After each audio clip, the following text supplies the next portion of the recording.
Hi guys, tara kuyugi ko kay manglakaw na punta. Natakaron sa Pier 1 kay mo biyahe ta padulong sa Bohol. Ang call time kay 7 AM muna nangabot na mo mga kauban. Sayo kay mi kay hadlok mabiyaan sa wala pa madugay nakasakay ra jud mi sa barko. Isa di ay ko sa mga content creators sa Visayas for this year's vlogga season. Wan agi kabuhi na. Ug safe ra jud na arrive sa Bohol. Ug nga rin nami nag-abot-abot sa ubang mga content creators sa Visayas. Karon nagdulong mi sa amo ang accommodation. Nagstay day mi sa Panglao nga ri sa Abraham Bohol. Ug nga rin mi gi-welcome sa mga vlogga team. Sa kataas sa biyahe mga on sa Gunumi.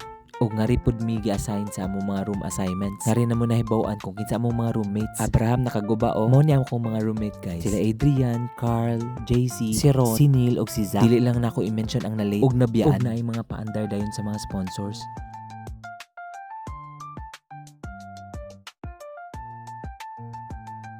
And I officially met the vlogga mom herself, si Ma'am Ana. Sa first day po na mahibawan kung asa mi nga team. Nga gimanifest na ako nga yellow team ko. So after sa patrivia, naadayon pa welcome party. Tagay-tagay lang ginagmay para dili mahubog. Og nagpaila-ila ko nga ri personally. Wala mi naghubog kay mo day to nag-strategize na para ugma. Kay more on physical games manggod. So mao ni akong team very naning no. Mga ngilngig ka akong kuyog oy. This is it. Ang puksaan day. Mo biyahe mi karon sa Virgin Island. Medyo uwan-uwan pero nisalig lang jud mi nga muinit. Ug kalit lang nanindot ang panahon. Thank you Lord makapuksaan jud ming maayo. After sa malalang puksaan, mauna ni akong favorite part, ang pool party. Ug nga ri pud nga part nga family na mi balik.